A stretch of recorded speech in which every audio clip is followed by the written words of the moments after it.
Good morning and welcome back for Chapter 8. Chapter 8 is titled A Family Reunion. If you think back to Chapter 7, Chapter 7 gave us an idea of some feelings and character traits of Ralph at this point. He was very afraid of the vacuum cleaner. The maid did not realize that she had lost the part to the vacuum cleaner. In turn, it ended up sucking his tail. He tried to get loose.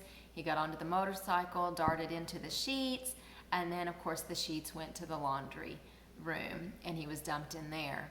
And you figured out at the end of Chapter 7 that he had to chew his way out if he wanted to survive. And if we think back to the promise he made to Keith, right now he would be breaking his promise. And so think about how Keith would feel about how Ralph maybe has betrayed him at this point. But at this point, Ralph has to choose. Do I want to live or do I want the motorcycle to be able to get out? Because the holes that Ralph was able to chew through was only big enough for a mouse to fit through and not a motorcycle. So we figured out at the end of Chapter 7 that he had to leave the motorcycle behind. And he scurried back home to room 215 to catch up on his sleep, and that's where we left off. So now in Chapter 8, hopefully we will get some more insight of what's going to happen to the motorcycle. Do you think that they will be able to recover the motorcycle?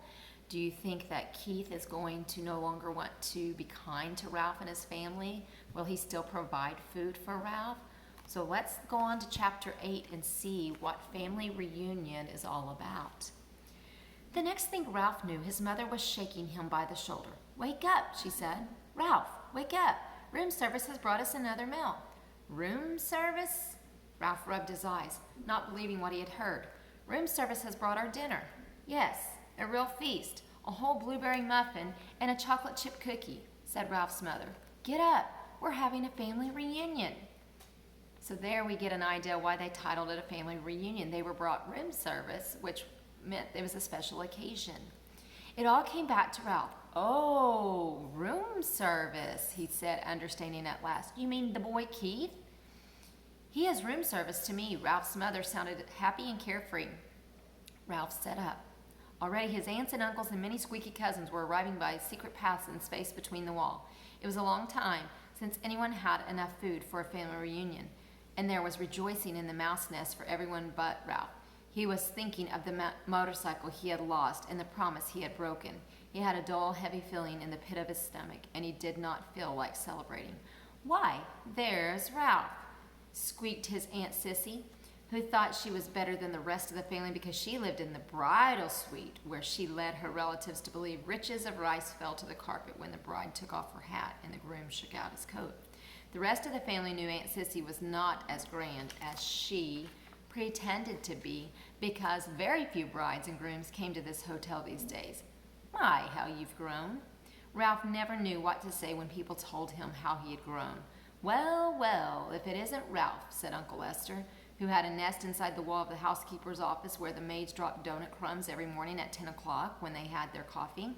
"What's this I hear about you riding up and down the halls on a motorcycle?" Uncle Lester had a way of saying the wrong thing at the wrong time.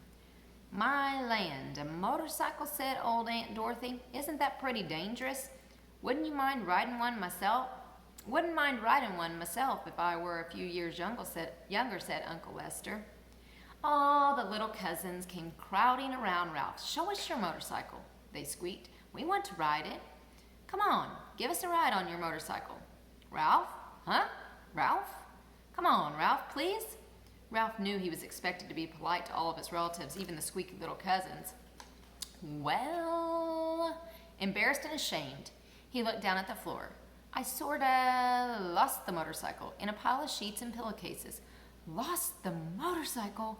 Oh, Ralph," cried his mother, genuinely alarmed. Ralph knew what she was thinking.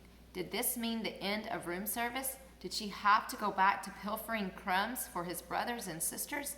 "That's a young mouse for you," said tactless Uncle Lester. "Can't take care of anything." "If anybody asks me, I think it's a good thing he lost it," said Aunt Dorothy. "Riding a motorcycle is just plain foolhardy." So here you can see them gathered at the family reunion. All the little cousins looked disappointed and sulky. I don't think he ever had a motorcycle, said one. I bet he just made it up, said another, and the rest agreed. Ralph felt terrible. The family reunion swirled on around him. The muffin and cookie were divided. Cousins fought over the blueberries. Uncles, usually overweight uncles, asked for second helpings. Everyone talked at once. The little cousins finished their dinner and went racing around the mouse nest. The aunts and uncles raised their voices to be heard above the racket. Their children made. Suddenly, there came from the knothole a noise that drowned out the squeaks and squeals of young mice at play. Shh! Not a mouse moved. They looked at one another, too terrified to speak. Psst! Hey, Ralph, come on out, whispered Keith at the entrance to the mouse nest. Ralph's mother gave him a little shove, but no one spoke. With heavy feet, Ralph walked to the knothole, but he did not go out into room 215. What do you want? He asked. You and your family better be quiet in there or my mother will hear you. You know how she is about mice, Keith said. I don't know why people say things are as quiet as mice. You sound like a pretty noisy bunch to me. Behind Ralph, his relatives began to tiptoe quietly away to their own homes, leaving his mother to do all the cleaning up. Did you have a nice picnic? Ralph asked, dreading what he must tell the boy. Yes, we saw an old mining town with a real jail with bars on the windows. Keith reached into his pocket and pulled out something curved and hard and white with a rubber band fastened to it with a piece of Scotch tape. I brought you a present, he said. Come on out. Puzzled and curious, Ralph squeezed through the knothole. What is it? He asked. Whatever the object was, he had never seen anything like it. Half a ping-pong ball I found down in the game room, said Keith. See, I padded the inside with thistledown and anchored the rubber band to the top with Scotch tape. What for? Ralph still did not understand. A crash helmet for you. Keith set the half ping-pong ball on Ralph's head and slipped the rubber band carefully around his whiskers until it rested under his chin. There, that's just right. You need it big so there will be plenty of room for your ears. When you ride a motorcycle, you need a crash helmet. Ralph peered at Keith from under his new crash helmet, which rested lightly on his head. He knew he looked every inch a motorcycle racer, but never in his whole life had he ever felt so ashamed. He longed to crawl off into the hole and never face Keith again, but his conscience, which until now he did not know he had, would not let him. There was nothing to do but stand there in his fine new crash helmet and confess. You might as well know, he told Keith, I lost the motorcycle. Lost the motorcycle? Keith, who had been kneeling, sat back on his heels. But how? I rode it by mistake into a pillowcase into a heap of linen on the floor, and it got dumped into the laundry hamper, confessed Ralph. You rode it into a pillowcase? Repeated Keith. But you weren't supposed to ride it in the daytime. You promised. I know, agreed Ralph miserably. I didn't exactly mean to ride it. But you did, Keith's voice was accusing. Well, you see, the maid was vacuuming under the bed, and I began, Ralph, and stopped.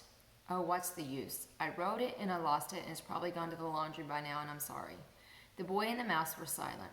Both were thinking about the little motorcycle with its clean lines and a pair of shining chromium exhaust pipes. And here you can see Keith and Ralph having their conversation. That motorcycle was my very most favorite of all my cars, said Keith. I saved my allowance and bought it myself. Ralph hung his head in his crash helmet. There was nothing more he could say. It was a terrible thing he had done. I guess I should have known you weren't old enough to be trusted with a motorcycle, said Keith. The boy could not have said anything that would hurt Ralph more. So that was chapter 8, the family reunion. So right now you see that after telling Keith that he's lost the motorcycle, you can see that there's some disappointment. So I hope you'll come back for chapter 9 so that we can see how will Keith truly react to Ralph and what will happen with the motorcycle.